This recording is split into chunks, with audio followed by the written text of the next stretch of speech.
السلام علیکم ناظرین، سپریم کورٹ میں وزیر اعظم کے خلاف آئین کے آرٹیکل 62 اور 63 کے حوالے سے نااہلی کی درخواستوں کی سماعت کل سے شروع ہو سکتی ہے۔ سپریم کورٹ یہ فیصلہ کر سکتی ہے کہ پرائم منسٹر کے خلاف انیشیٹ کیا جائے پروسیڈنگز اس حوالے سے۔ سب سے پہلے جماعت اسلامی کے امیر سراج الحق صاحب نے یہ پٹیشن سپریم کورٹ میں دائر کی تھی۔ سراج الحق صاحب آج ہمارے ساتھ موجود ہیں، ان کو ہم انٹرویو کریں گے پاناما کے حوالے سے، پاناما کے حوالے سے پیدا ہونے والا جو بحران ہے اس کے حوالے سے انٹرویو کریں گے۔ السلام علیکم سر۔ وعلیکم السلام۔ تو آپ کا نیکسٹ ٹارگٹ کون ہوگا؟ پرائم منسٹر کا تو ایسے لگتا ہے آپ نے گرا لیا، تو اب آپ کا نیکسٹ ٹارگٹ کون ہوگا؟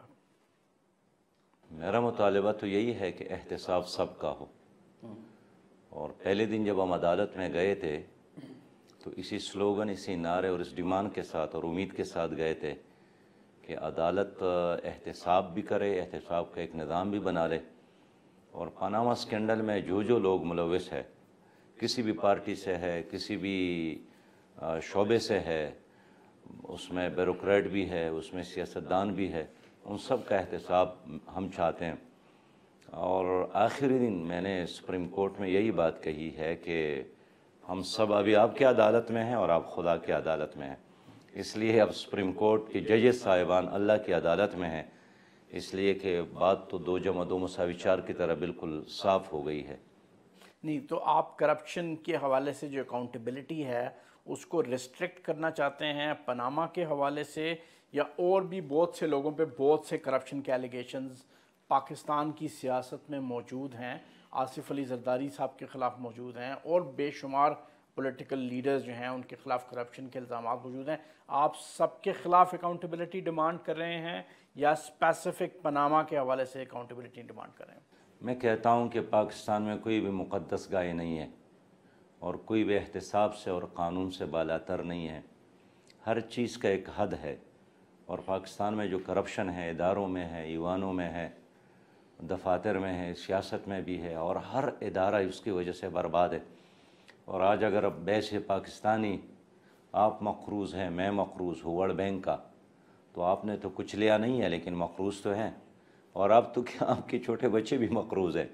اگر آج بھی کوئی بچہ پاکستان میں پیدا ہوا ہے تو وہ مقروض بن کر آیا ہے، کس کے عمل کی وجہ سے؟ ہمارے حکمرانوں کے عمل کی وجہ سے۔ تو میرا ڈیمانڈ یہی ہے کہ اب اگر احتساب کا ایک عمل شروع ہوا ہے تو اس کو مکمل ہم کرنا چاہتے ہیں، اور ان لوگوں کا بھی احتساب جن کے نام پاناما اسکینڈل میں ہے، ان کا بھی احتساب جنہوں نے یہاں لوٹ کر باہر آف شور کمپنی بنائی ہیں، ان کا بھی احتساب جنہوں نے کروڑوں اور ارب قرضے لے کر معاف کروائے ہیں۔ اب یہی وابڈا والے ہیں، یہ تو 2 روپے معاف نہیں کرتے ہیں کسی غریب کا، لیکن آپ دیکھتے ہیں کہ اسٹیٹ بینک کے رپورٹ کے مطابق لوگوں نے ارب لیے ہیں، اور اس میں کوئی مزدور شامل نہیں ہے۔ یہ سارے جو اپنے آپ کو اشرافیہ کہتے ہیں اور جو اپنے آپ کو VIP سمجھتے ہیں، اور جن کے آگے پیچھے کئی گاڑیاں اور سیکیورٹی ادارے ہوتے ہیں، یہ سارا ملک انہی لوگوں نے غرق کیا ہے۔ غریب آدمی چوری کرنا بھی چاہے تو نہیں کر سکتے، وہ کیا کرے گا؟ زیادہ سے زیادہ 10 روپے 100 روپے کی چوری کرے گا، لیکن جنہوں نے ارب لیا ہے تو 10 روپے کا چور تو پکڑا جاتا ہے، لیکن ارب کا جو چور ہے وہ ایوانوں میں پہنچایا جاتا ہے، وہ وزیر بنایا جاتا ہے۔ کروڑ کی ہو، چوری تو چوری، مطلب قانون کے حوالے سے جب اگر آپ دیکھیں گے تو چوری ہوگی، چاہے 2 لاکھ کی ہو چاہے 2 کروڑ کی ہو، چوری تو چوری ہی ہے۔ دیکھیں، ایک آدمی پریشان ہے، ایک آدمی بدحال ہے، ایک آدمی بھوکا ہے، ایک آدمی ننگا ہے، ایک آدمی کا اپنا گھر نہیں ہے، ایک آدمی کے ساتھ کھانے کے لیے کچھ نہیں ہے، تو آپ کے علم میں ہوگا کہ خود شریعت نے بھی اس کے لیے ایک ریلیکسیشن کی تھی۔ اس وقت جب قحط کا زمانہ آیا تھا تو حضرت عمر رضی اللہ عنہ نے فرمایا تھا کہ اب اگر کوئی کھانے کی کوئی چیز اٹھا لے بغیر اجازت اور کھا لے تو اس پر وہ قانون لاگو نہیں ہوگا، اس لیے کہ وہ ہے قحط کا زمانہ ہے۔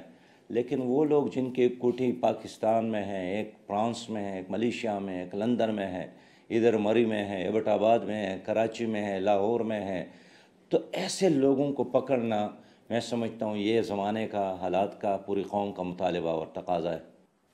اچھا، آپ نے کبھی اس بارے میں سوچا ہے کہ یہ جو آپ کی کمپین ہے اور PTI کی جو کمپین ہے، جس کے نتیجے میں ایسا محسوس ہوتا ہے کہ پرائم منسٹر جو ہیں وہ ڈسکوالیفائی ہو جائیں گے، اس کے حوالے سے جو پولیٹیکل انسٹیبلٹی، سیاسی غیر یقینی صورتحال جو ملک میں بنے گی، اس کے ذمہ دار بھی آپ لوگ ہوں گے؟ جماعت اسلامی نے تو 1996 میں پہلا دھرنا دیا تھا کرپشن کے خلاف، ہمارے کارکنان بھی شہید ہو گئے تھے۔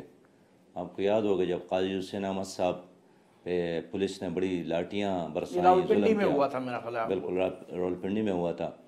تو پاناما اسکینڈل سے بہت پہلے جماعت اسلامی نے کرپشن فری پاکستان مہم شروع کی تھی، اور ہم نے ٹرین مارچ کیا، ہم بار رومز میں گئے وکلاء کے پاس، ہم طلبہ کے پاس گئے، ہم نوجوانوں کے پاس گئے کہ ایسے میں پاناما اسکینڈل کا واقعہ ہو گیا۔ اور اس پاناما اسکینڈل کے آنے کے بعد دنیا میں بہت کئی ممالک میں تبدیلیاں آئیں، حکمران تبدیل ہو گئے، لوگوں نے جا کر معافی مانگے، اعتراف کیا، توبہ کیا، حکومتیں چھوڑیں، لیکن ہمارے ملک میں کچھ نہیں ہوا، سنگل ایک مین کو بھی، ایک آدمی کو بھی سزا نہیں ہوئی۔ اس لیے ہم چاہتے ہیں کہ اب اگر سپریم کورٹ کے سارے پروسیجر اور اس سارے کیس کے اور سماعت کے دوران اور پھر جے آئی ٹی کی رپورٹس کے نتیجے میں ایک حکمران خاندان اس میں ملوث پایا گیا ہے، تو یہ لڑائی ان تمام لوگوں کے ساتھ نہیں ہے جن کا تعلق مسلم لیگ کے ساتھ ہے۔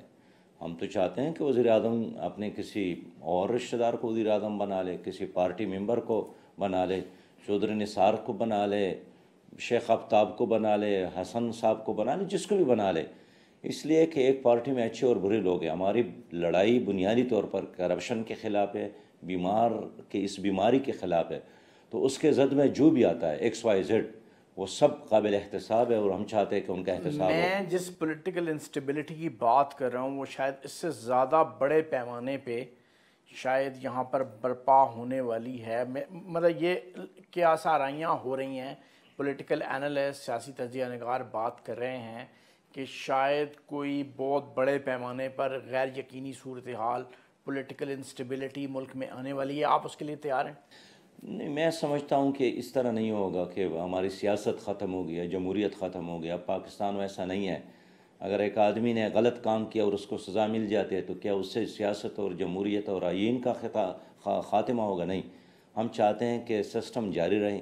میں تو یہ بھی چاہتا ہوں کہ اسمبلی ابھی اپنا ٹرن اوور پورا کرے اور بالکل اسمبلی شہید نہ ہو، تاکہ کوئی بھی یہ نہ کہے کہ جناب ہم تو آسمان کے ستارے آپ کے لیے لاتے تھے اور دودھ کے نہریں بہاتے تھے اور مشرق اور مغرب کے پھول آپ کے پاؤں میں ڈھیر کرتے تھے، لیکن ہماری حکومت ختم ہو گئی یا اسمبلیاں ختم ہو گئی۔ اس لیے میں چاہتا ہوں کہ اسمبلی اپنا ٹرن اوور پورا کرے، لیکن اس اسمبلی میں جس نے چوری کی ہے اور غلط کام کیا ہے ان کو سزا ہو جائے، تو انصاف کا تقاضا ہے۔ میں کوئی بے انصافی کی بات تو نہیں کرتا ہوں۔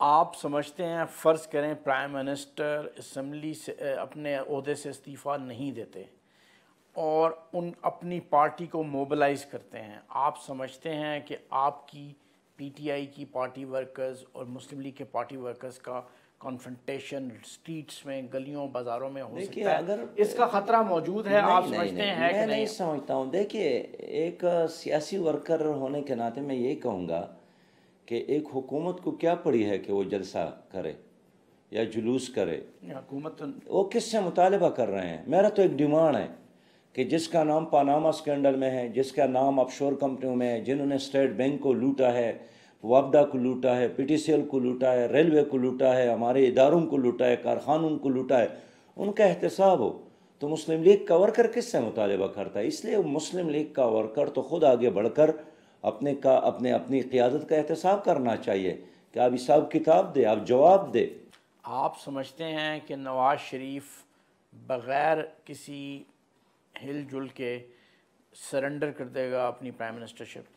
دیکھیے، اس کے لیے عزت کا راستہ کیا ہے؟ اس کے لیے عزت کا راستہ، وقار کا راستہ یہی ہے کہ سپریم کورٹ کے فائنل ڈیسیجن آنے سے قبل وہ اگر اپنی منصب چھوڑ جاتے ہیں، ان کو ایک جگہ مل جائے گی، ان کو ایک عزت مل جائے گی، ان کو لوگ ایک اصول پسند انسان کہیں گے کہ ہاں سپریم کورٹ نے ابھی فیصلہ نہیں دیا تھا، لیکن دیکھیے جو جے آئی ٹی کا رپورٹ ہے ایک لحاظ سے الٹرا ساؤنڈ ہے۔ اب ایک ایسا الٹرا ساؤنڈ ہے جس میں 20 کروڑ پاکستانی بھی دیکھتے ہیں تو ان کو صاف بیماری نظر آتی ہے کہ بیماری کے نشانات موجود تو کیا بڑے بڑے پتھر موجود ہے۔ اس لیے یہ اخلاقیات کا بھی تقاضا ہے کہ اب وزیر اعظم اپنی منصب کو چھوڑ کر فیس کر لے ماحول کو۔ آپ الیکشن وقت پر ہوتا دیکھ رہے ہیں؟ 2018 مئی میں الیکشن ہوتا دیکھ رہے ہیں یا نہیں؟ دیکھیے، بڑا ظلم ہوگا اگر الیکشن اپنے وقت پر نہ ہو، اور میں تو یہ نہیں چاہتا ہوں کہ کوئی ایک کیس کو بہانہ بنا کر ہماری جمہوری سسٹم کو تہو بالا کر لے. اس لیے جمہوریت اپنی جگہ پر، الیکشن اپنی جگہ پر، لیکن احتساب اپنی جگہ پر. یہ تو عین الیکشن ڈے پہ بھی اگر کوئی آدمی غیر قانونی کام کرتا ہے تو اس کی وجہ سے الیکشن تو نہیں رکھنا چاہیے. جو مجرم ہیں ان کے ہاتھوں میں ہتھکڑیاں ہونا چاہیے، لیکن ایک آدمی کی وجہ سے پورا سسٹم برباد کرنا یہ انصاف نہیں ہے. آپ کہہ رہے ہیں کہ پرائم منسٹر نواز شریف کو استعفیٰ دے دینا چاہیے جب تک ان کے اوپر ٹرائل ہو رہا ہے یا ان کی تحقیقات ہو رہی ہیں، لیکن میں آپ سے یہ ایک ریئلسٹ حقیقت پسندانہ سوال کروں گا. میں چاہوں گا کہ آپ حقیقت پسندانہ انداز میں اس کا جواب دیں کہ کیا پرائم منسٹر آرام سے اپنا عہدہ سرنڈر کر دیں گے؟ دیکھیے، پاناما اسکینڈل کے آنے کے بعد ہمارے ملک کا وقار بہت مجروح ہوا ہے. ناظرین، ایک چھوٹا سا بریک، اس کے بعد واپس آتے ہیں اور سراج الحق صاحب کی بات سنتے ہیں.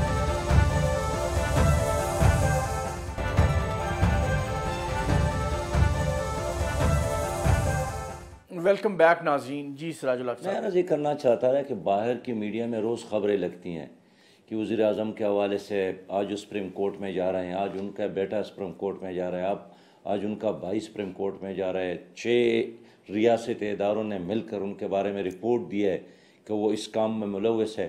اس سے ہمارا ملک کا وقار بالکل تباہ اور برباد ہو گیا.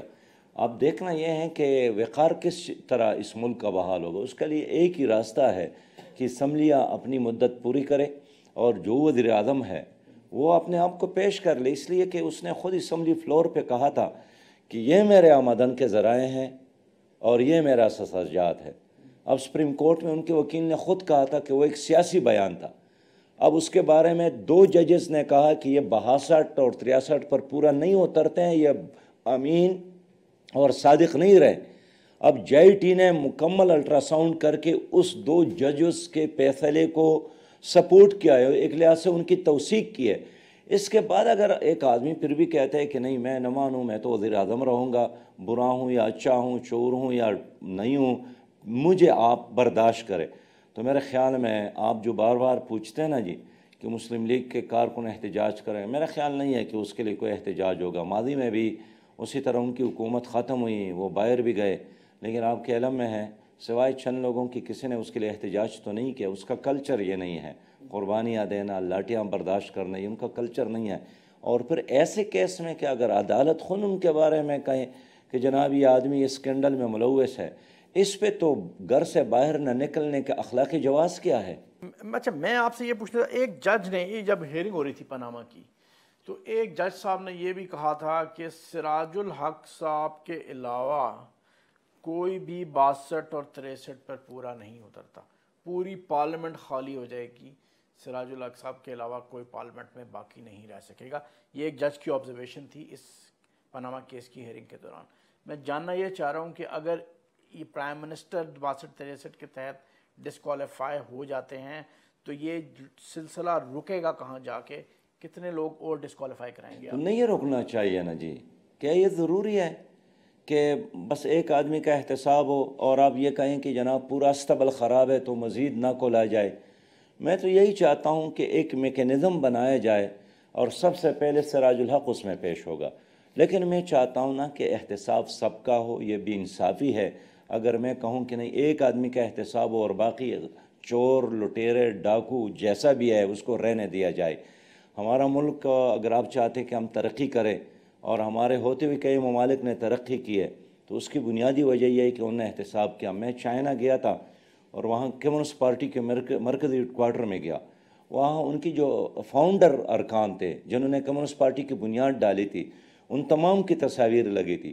لیکن اس چائنا کمیونسٹ پارٹی کی لیڈر نے ہمیں بتایا کہ اس آدمی کو پھانسی ہوئی ہے، اس آدمی کو پھانسی ہوئی، اس آدمی کو پھانسی ہوئی، حالانکہ وہ ان کے فاؤنڈر رکن تھے، اس لیے کہ انہوں نے کرپشن کی تھی اور انہوں نے اپنی پارٹی کے اصولوں کی خلاف ورزی کی ہے. اب چائنا میں آپ دیکھیں کوئی بھی کرپشن نہیں کرتا ہے، ہر آدمی اپنا کام کرتا ہے. تو ہمارا ملک کب ترقی کرے گا؟ اس لیے اس کینسر کے نتیجے میں آپ کا ملک ختم ہوگا. یہ کرپشن ایک کینسر ہے، تو جتنا حصہ اس کینسر کے زد میں آیا ہے اس کو کاٹے بغیر آپ باقی جسم کو صحیح سلامت نہیں رکھ سکتے ہیں. میں اپنے سوال کو ریفریز کرتا ہوں، ایک ڈیفرنٹ طریقے سے کرتا ہوں. مجھے یہ بتائیے کہ آپ کے نزدیک پولیٹیکل سٹیبلٹی زیادہ اہم ہے یا اکاؤنٹیبلٹی؟ میرے نزدیک جو سٹیبلٹی ہے وہ احتساب کے بغیر ممکن نہیں ہے.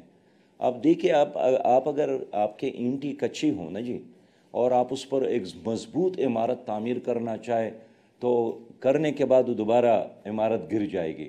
تو اگر آپ کو ایک مضبوط، خوشحال اور روشن پاکستان چاہیے تو تھوڑا سا زہر کا یہ گھون پینا پڑے گا اور ہمیں برداشت کرنا پڑے گا.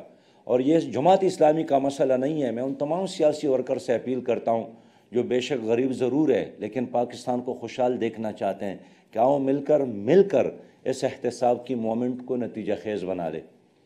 نواز شریف صاحب، بہت سے تجزیہ نگاروں کا کہنا یہ ہے کہ نواز شریف صاحب ابھی بھی ایک پاپولر لیڈر ہیں اور الیکشنز ہوں گے تو وہ دوبارہ جیت کے آ جائیں گے. ایسے میں آپ کی پارٹی جو ہے وہ نہ اس سے پہلے کبھی ووٹ حاصل کر سکی ہے، نہ آئندہ امکانات ہیں کہ وہ ووٹ حاصل کرے گی. تو پولیٹیکل سٹیبلٹی آپ کے ساتھ نہیں ہے، نواز شریف کے ساتھ ایسوسیٹڈ ہے. اس کا جواب آپ کے دیکھیے، ساتھ میں آپ سے اختلاف کرتا ہوں. ضروری نہیں ہے کہ ایک آدمی پاپولر ہو اور وہ ہمیشہ ویسا ہی رہے گا. اس لیے تو صبح شام سروے ہوتے ہیں. صبح عوام کا مزاج ایک طرح کا ہوتا ہے اور شام کو کوئی اور طرح کا.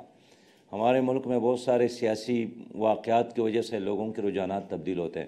میں اس سے بھی اتفاق نہیں کرتا ہوں کہ ماضی میں لوگوں نے ہمیں ووٹ نہیں دیا اور آئندہ بھی نہیں دیں گے. آپ کیا سمجھتے ہیں کہ اگر آپ خود کہتے ہیں کہ جماعت اسلامی ایک دیانتدار جماعت ہے، اگر سپریم کورٹ کے بینچ کے سربراہ نے کہا کہ ہاں یہ ایک دیانتدار جماعت ہے، اگر ورلڈ بینک نے کہا ہے کہ ہاں یہ ایک دیانتدار جماعت ہے، اگر فلڈیٹ نے کہا کہ ہاں یہ ایک جمہوری جماعت ہے، اگر ٹرانسپیرنسی انٹرنیشنل نے کہا کہ ہاں یہ ایک دیانتدار جماعت ہے، تو آپ کے خیال میں ہمارا جو ملک ہے اس کے عوام کبھی بھی آنیسٹ پارٹی کو ووٹ نہیں دیں گے، کبھی بھی دیانتدار لیڈر کو ووٹ نہیں دیں گے؟ میں دیکھتا ہوں کہ نوجوانوں کو بھی دیکھ رہا ہوں، بہنوں اور بھائیوں کو بھی دیکھ رہا ہوں کہ آئندہ ووٹ دیں گے آنیسٹ پارٹی کو اور آنیسٹ مین کو. اس لیے کہ اب بدیانتی اور یہ ایک مسلح دہشت گردی سے زیادہ خطرناک چیز ہے، یہ معاشی دہشت گردی. تو کیا ہماری قوم پھر بھی دہشت گردوں کو ووٹ دیں گے؟ یہ معاشی دہشت گردی ہے جس کی وجہ سے ہمارے آئندہ نسلیں بھی غریب اور غریب تر ہو رہے ہیں. تو میں تو خود آپ کے سامنے ایک منتخب آدمی ہوں. میرے حلقے کے عوام نے ہمیشہ مجھ پر اعتماد کیا ہے. میں تو کالج میں بھی تھا تو کالج کے لوگوں نے مجھ پر اعتماد کیا. میں یونیورسٹی میں تھا تو یونیورسٹیز کے طلباء نے مجھ پر اعتماد کیا. میں کالج یونیورسٹی کے بعد پھر اپنے حلقے میں آیا تو میرے حلقے کے لوگوں نے ایک بار نہیں کئی بار اعتماد کیا. میں آپ کو بتانا چاہتا ہوں کہ 2002 کے الیکشن میں متحدہ مجلس عمل کا کینڈیڈیٹ تھا. تو ہم نے اپنے حلقے میں 6 جماعتوں نے مل کر میں نے 13,000 ووٹ لیے تھے، اس لیے کہ وہاں ووٹر کی تعداد کم ہے. لیکن پھر 2013 میں پھر کھڑا ہو گیا. پھر میں جماعت اسلامی کی طرف سے کھڑا تھا تو 13 کے بجائے پھر 23,000 لوگوں نے مجھے ووٹ دیا. اس لیے ہمیشہ میری قوم سے کوئی گلہ نہیں ہے. یہ ضرور میں اعتراف کرتا ہوں کہ میں اپنا پیغام، اپنا میسج عوام تک میری جماعت پہنچانے میں ابھی کامیاب نہیں ہوئی ہے. لیکن جس طرح ذرائع ابلاغ ہیں، جس طرح آج کل سوشل میڈیا ہے، جس طرح ہر آدمی اب سیاست میں ایک حصہ لینے کا خواہش مند ہے، میں امید رکھتا ہوں کہ وہ لوگ مجھے سپورٹ کریں گے. اور میں کہنا چاہتا ہوں کہ آپ سے اور آپ کی اس پروگرام کے حوالے سے پوری قوم سے اپیل کروں گا کہ ووٹ کا استعمال ضرور کرے. ووٹ کا استعمال کون نہیں کرتا ہے؟ یا جاہل نہیں کرتا ہے یا منافق نہیں کرتا ہے. جاہل اس لیے ووٹ کا استعمال نہیں کرتا ہے کہ وہ نہیں سمجھتا ہے کہ اس کے ووٹ کی قیمت کیا ہے، اور منافق اس لیے ووٹ کا استعمال نہیں کرتا ہے کہ وہ نہیں چاہتا ہے کہ پاکستان ترقی کرے. اس لیے ایک اسلامی اور خوشحال پاکستان کے لیے ضروری ہے کہ لوگ اپنے ووٹ کا استعمال کریں. یہی ووٹ غریب کی طاقت ہے. تو اگر آپ چاہتے ہیں کہ آپ ظلم اور کرپشن کے اس سومنات کو پاش کر لے تو اس کے لیے ڈنڈے کی ضرورت نہیں ہے، اس کے لیے ووٹ کی ضرورت ہے. ووٹ کی طاقت سے آپ اپنی تقدیر کو بھی بدل سکتے ہیں اور اپنے ملک کی تقدیر کو بھی تبدیل کر سکتے ہیں. ناظرین، ایک چھوٹا سا بریک لیں گے. بریک کے بعد جب واپس آئیں گے تو سراج الحق صاحب سے اپنی گفتگو کا سلسلہ جاری رکھیں گے.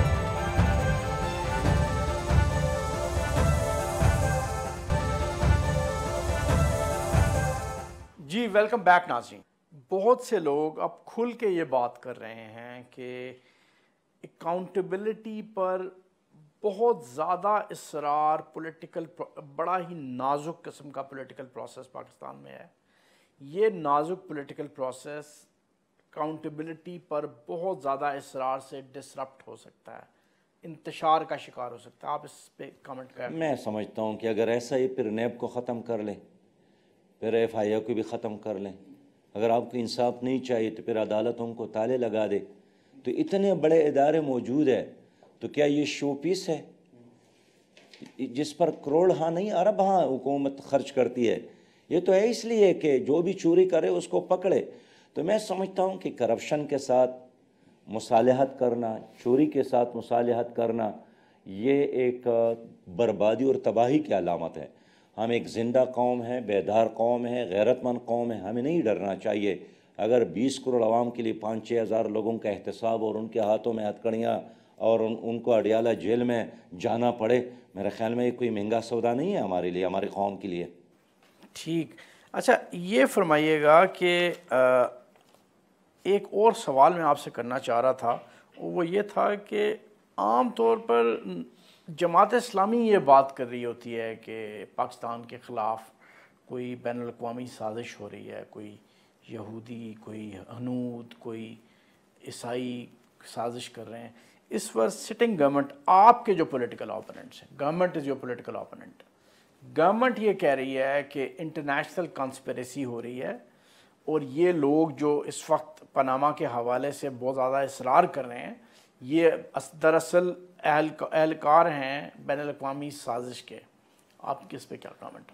دیکھیے، اگر آپ کے بلوچستان میں ایک سیکرٹری کے گھر میں 63 کروڑ سے زیادہ پیسہ کرپشن کا، چوری کا مل رہا ہے، قالین کے نیچے پیسہ ہے، پانی کی ٹینکی میں پیسہ ہے، فریج میں پیسہ ہے، یہ کس کا ہے؟ یہ غریب عوام کا ہے. اور یہ تو ایک کہتے ہیں کہ چھوٹے میاں تو چھوٹے میاں، بڑے میاں سبحان اللہ، یہ تو ایک عام سیکرٹری ہے. اگر سیکرٹری کی یہ حالت ہے تو وزراء کی کیا حالت ہوگی؟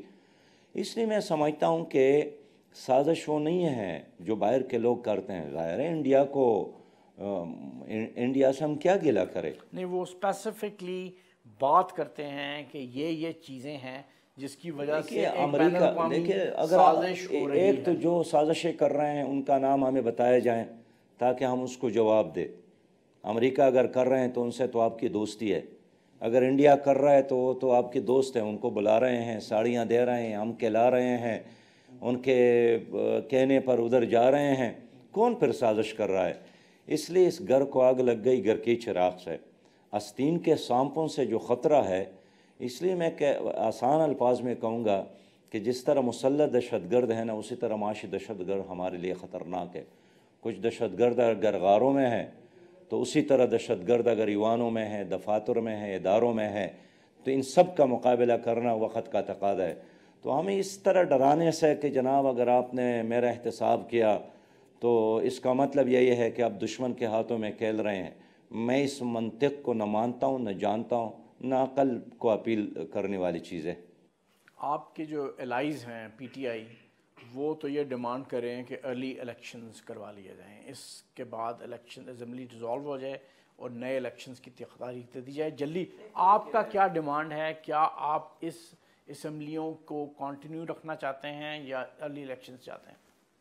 دیکھیے، اگر پی ٹی آئی والے کہہ دیتے ہیں کہ بس جلدی الیکشن ہو، لیکن میں سمجھتا ہوں کہ حالات کا یہ تقاضا نہیں ہے کہ آپ اس حکومت کو ایک سیاسی شہادت کے مرتبے پر فائز کریں اور یہ جا کر لوگوں کو کہیں کہ اصل میں یہ جو 8 9 10 مہینے باقی تھے، میں اس میں آپ کو آسمان کے تارے لانے والا تھا اور دودھ کے نہریں بہانے والا تھا، مگر یہ 8 مہینے پہلے ہماری حکومت ختم کی گئی.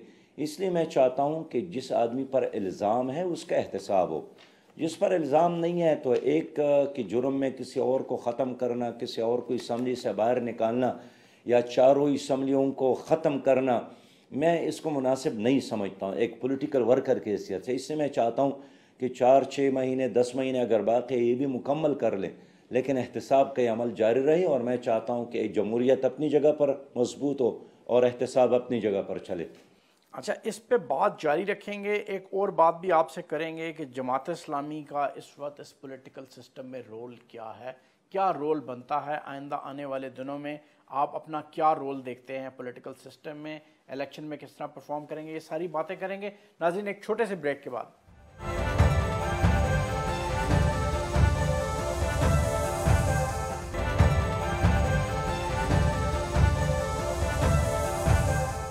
جی ویلکم بیک۔ جی سراج الحق صاحب یہ فرمائیے گا کہ یہ جو جوائنٹ اپوزیشن کی بات ہو رہی ہے، آپ لوگ جوائنٹ پریس کانفرنس بھی کرتے ہیں، پرائم منسٹر کا استعفیٰ بھی ڈیمانڈ کرتے ہیں، تو یہ جوائنٹ اپوزیشن کتنے عرصے تک چل جائے گی؟ کیونکہ مختلف پارٹیز کی مختلف پوزیشنز ہیں اس پولیٹیکل کرائسس کے حوالے سے بھی، اور بہت سے ایشوز پہ بھی مختلف پوزیشنز ہیں، تو یہ جوائنٹ اپوزیشن کتنے عرصے تک چل جائے گی؟ دیکھیے یہ جوائنٹ اپوزیشن ہے، یہ پارلیمنٹ کے اندر تک ہے، یہ باہر نہیں ہے، یہ کوئی اتحاد نہیں ہے، بس پارلیمنٹ کے اندر جو پارلیمانی پارٹیز ہے وہ جمع ہو جاتی ہیں اور ایک ایشو ٹو ایشو آپس میں ڈسکس کرتے ہیں۔ لیکن میں چاہتا ہوں کہ میرا ایک کلیئر پیغام ہے، اور وہ یہ کہ آئندہ الیکشن عوام کے لیے بہت زیادہ زندگی اور موت کا مسئلہ ہے۔ میرا اپنا یہ ہے کہ میں چاہتا ہوں کہ ہماری سیاست وہ افراد کی گرد نہ گھومے، اور بادشاہت نہ ہو، نہ فرد کی بادشاہت ہو، نہ خاندان کی بادشاہت ہو۔ ہم آئین اور قانون کی بالادستی چاہتے ہیں، اور میں یہی پیغام اپنے لوگوں کو دینا چاہتا ہوں کہ میں یہی چاہتا ہوں نا کہ اس الیکشن سسٹم اور اس الیکشن نظام سے پہلے الیکشن ریفارمز ہو، اس لیے کہ موجودہ الیکشن تو ہے صرف سرمایہ دار اور جاگیرداروں کے لیے۔ موجودہ سسٹم میں لینڈ مافیا، ڈرگ مافیا، ٹیکہ دار، کرپشن خور، کمیشن خور وہ ہی جا سکتا ہے۔ ایک عام آدمی کے جیب میں اگر لاکھوں اور کروڑوں اور اب تو ارب ہاں یہ نہیں ہے، اپنے لیڈر کو اگر وہ کروڑ ہاں کے تحفے نہ دے، کروڑ ہاں روپیہ وہ چندے میں نہ دے، اس کو تو ٹکٹ بھی نہیں ملتا ہے۔ اس لیے میں سمجھتا ہوں کہ الیکشن ریفارمز ضروری ہے، اور ریفارمز میں بنیادی بات یہی ہے کہ الیکشن مہم کے لیے ایک خاص حد ہو، ایک ایسا اماؤنٹ خرچ کرے جو کہ عام پاکستانی خرچ کر سکتا ہے۔ یہ تو ایک جاگیرداروں کا اور فیوڈلز کا اور سرمایہ داروں کا ایک کھیل بن گیا ہے۔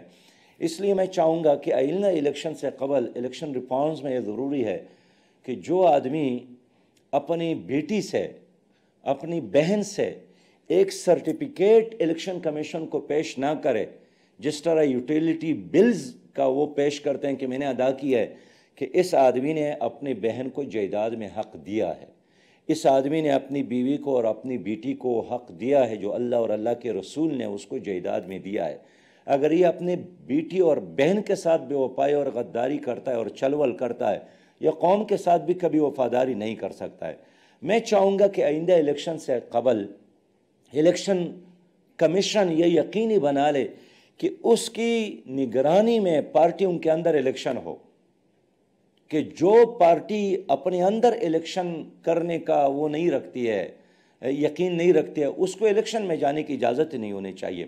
باقی جماعت اسلامی کا سلوگن یہی ہے، اللہ نے ہمیں موقع دیا تو ہمارا کمٹمنٹ وعدہ ہے کہ ہم کرپشن کو ختم کر کے، پیسے کو بچا کر، اور ٹیکس کی بجائے زکوٰۃ کا نظام بحال کر کے، سودی نظام ختم کر کے، ہم پیسہ بچا کر انشاءاللہ تعالی اپنے ملک کے بچوں کو مفت تعلیم دیں گے۔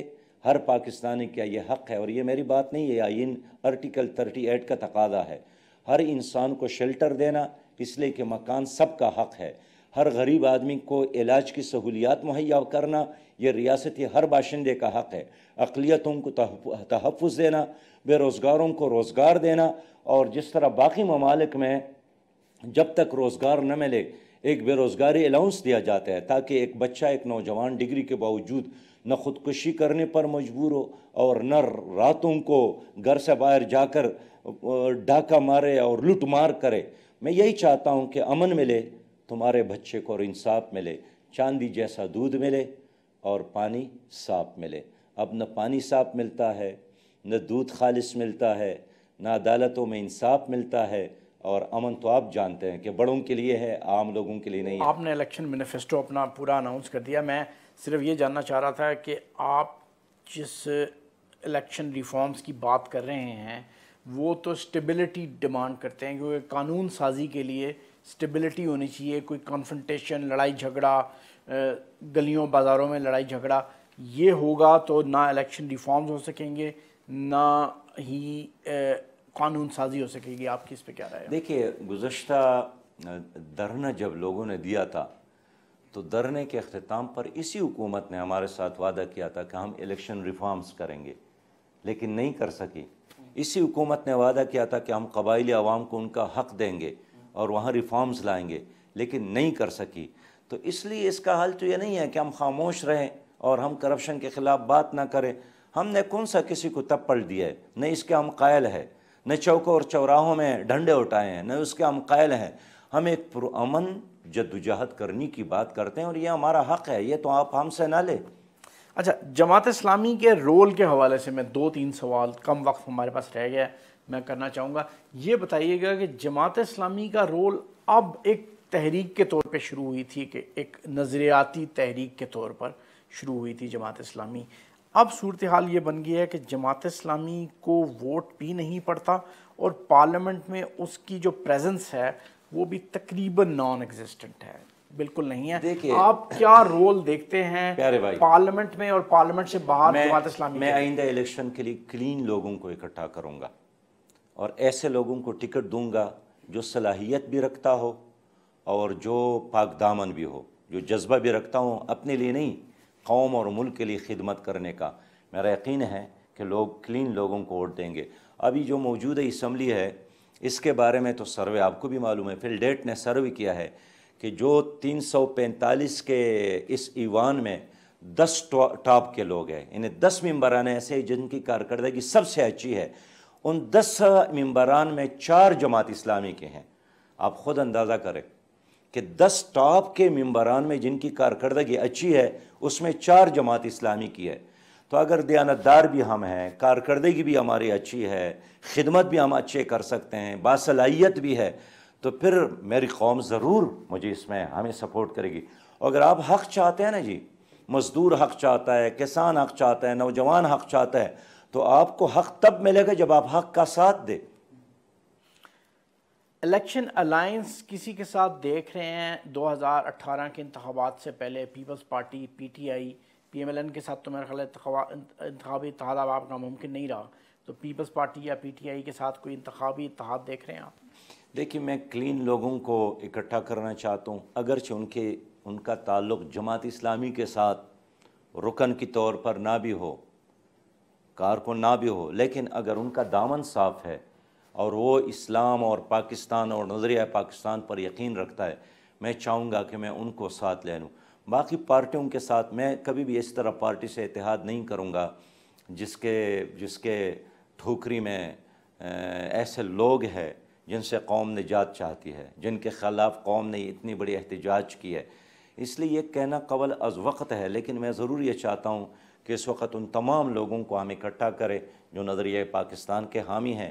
اس لیے کہ پاکستان تو قائد اعظم محمد علی نے جناح نے بنایا، لیکن پاکستان کو ایک اسلامی، خوشحال، ویلفیئر، فلاحی پاکستان بنانے کا ایجنڈا ابھی باقی ہے اور اس کے لیے ہم سب نے کام کرنا ہے. ریلیجس پارٹیز کا کوئی اتحاد ریوائیو ہو سکتا ہے الیکشن سے پہلے؟ اگر مختصراً جواب دے دیں. وقت میں مختصر بات کروں گا کہ تمام دینی جماعتوں کے ساتھ ہمارے روابط ہیں، ہمارے درمیان فاصلے کم ہیں، لیکن میں چاہتا ہوں کہ جو لوگ بھی 1973 کے آئین پر یقین رکھتا ہے، یہ آئین ایک اسلامی آئین ہے، ان تمام لوگوں کو ساتھ شامل کرنا، آگے بڑھ کر پاکستان کو ترقی دینا، یہ میرا منشور ہے. بہت شکریہ سراج الحق صاحب، آپ نے ہمیں ٹائم دیا، بہت شکریہ. ناظرین، گفتگو آپ نے سنی. سراج الحق صاحب یہ کہہ رہے ہیں کہ اکاؤنٹیبلٹی جاری رہنی چاہیے اور پولیٹیکل پروسیس بھی چلتے رہنا چاہیے، ڈسرپٹ نہیں ہونا چاہیے. اگلے ہفتے تک کے لیے اجازت دیجیے. اللہ حافظ.